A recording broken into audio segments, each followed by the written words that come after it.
Hello everybody, and welcome to the beginning of page 139. We're going to be looking at example 4, which is going to be our first example of using the Gram-Schmidt orthogonalization process to build an orthogonal set. Okay, so let's read this example together.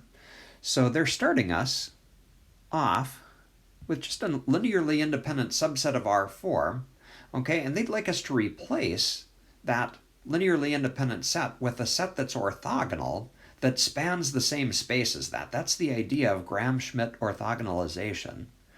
Okay, so let's do that process together. And the Gram-Schmidt orthogonalization process is described up here in theorem 6.4. That's the formula that we're going to use to generate the vectors in S prime.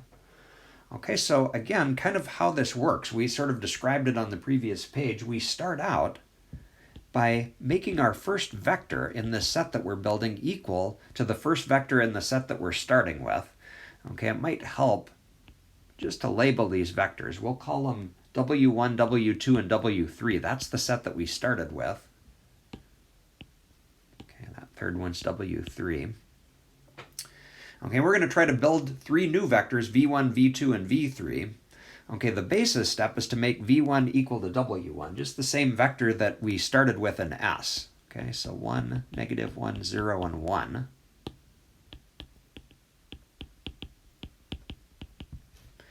Okay, and then to build successive vectors, we're going to go up here to theorem 6.4 and use this formula, okay, which is going to guarantee that the vectors that we build are orthogonal to the previous ones.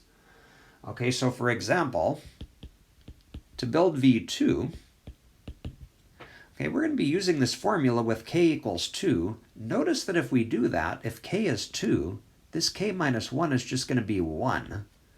So the sum just goes from j equals 1 to 1. There's just one term in the sum. And so if we write it out, it would look like this. Okay, so W2 minus the inner product of W2 with V1 over the length of V1 squared times V1. There's the one term that's in our sum. Okay, and the rest of this is just to fill in the pieces, see what we get here. So W2, if you look up in our set S, is 5, -1, 1, 0.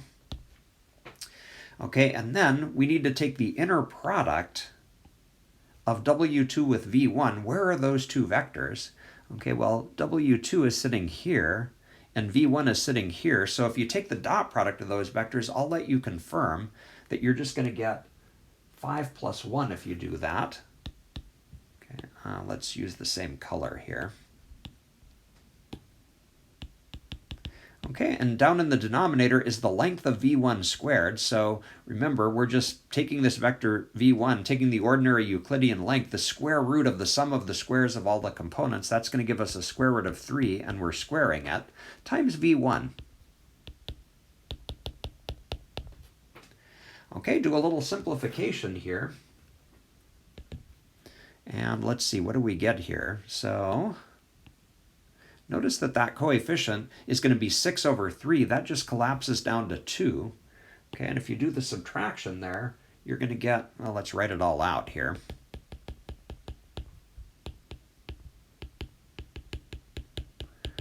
Okay, add those together, and you're going to come up with 3, 1, 1, -2. Okay, and so we have the first two vectors in our expansion, V1 and V2, okay, and we are ready to build the third and the last one, V3. Okay, well, that's going to take us back up to this formula here. This time we're going to be using it with k equals 3. All right, so if k is equal to 3, this time the k minus 1 is going to be 2. So that sum is going to go from j equals 1 to 2. And if we write out the details, we're going to get W3 minus, okay, first value in our sum is j equals 1. If we write that out with j equals 1, we are going to get the inner product of W3 with V1 over the length of V1 squared times V1. Okay, and then we'd move to our index of 2. That's going to give us minus the inner product of W3 with V2 over the length of v2 squared times v2. That's what we need to calculate. Okay, so we need to fill in the pieces here. So W3, that's sitting up in our set. So -2, 0, -11, -1. Okay, and then we've got some inner products that we need to calculate. So starting with the inner product of W3 and V1, okay, I'll let you find those vectors and confirm that when you take the inner product of them, you're going to get -3. Okay, the length of V1 is still the square root of 3. Okay, multiplied by the vector V1. That's sitting up here again. All right, and then we come to the next and last term in our sum. So we need to take the inner product of W3 with V2. You can find those two vectors in our work above and confirm that when you take their inner product, you're going to get -15. Okay, and down here in the bottom, we've got the length of V2 squared. Let's see, where is V2? That's actually this vector. And so its length, if you take the square root of the sum of all the squares there, you can confirm that that's going to be the square root of 15, which is going to be squared. Okay, and that gets multiplied by V2. All right, let's simplify that and see what this all works out to be.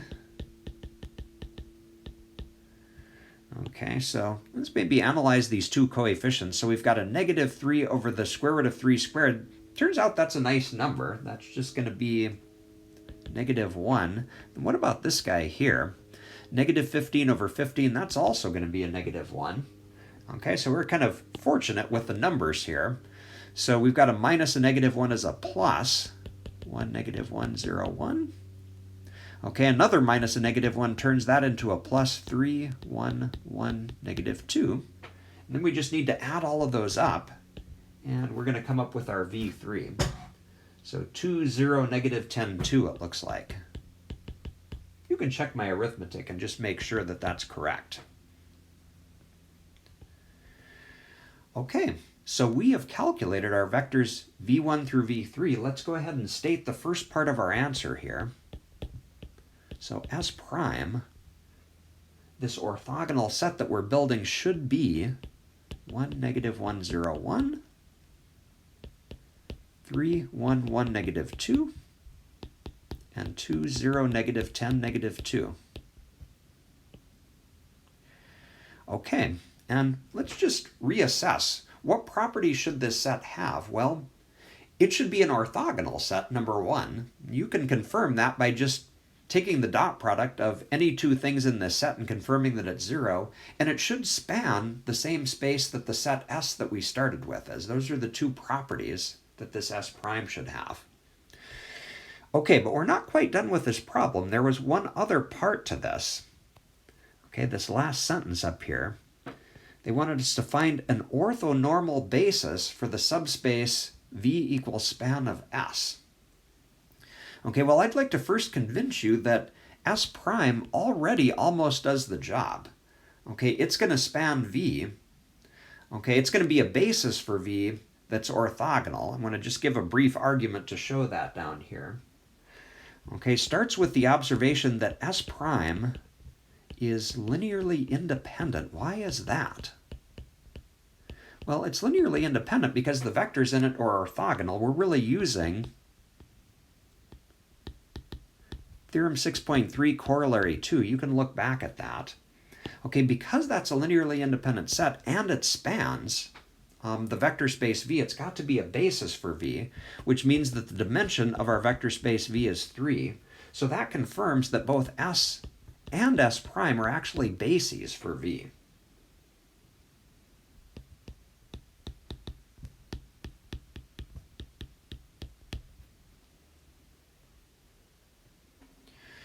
Okay, and so since S prime is already orthogonal and a basis, we just ask ourselves, what's the additional property that an orthonormal basis has to have? We want vectors that have length 1, so all we really need to do here is to take the vectors that we already had in S, divide them by their lengths to turn it into a set of unit vectors, and we're done. And this process is called normalization.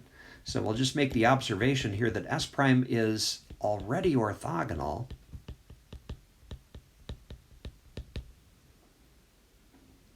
Okay, so we need only normalize. That's our word for just taking vectors and turning them into unit vectors. All right, so here comes our orthonormal basis. We'll start with the first vector, ask what its length is. Okay, its length is the square root of 3, so we're just going to take 1 over the square root of 3 times that vector. That turns it into a unit vector. Okay, and we'll do the same thing with the other two. The length of the second vector is the square root of 15, so we will multiply it by 1 over the square root of 15. Okay, and similarly for the last one, its length just happens to be the square root of 108. You can double check my calculations. Okay, and so that set B is the orthonormal basis. Set beta is the orthonormal basis that we wanted for V.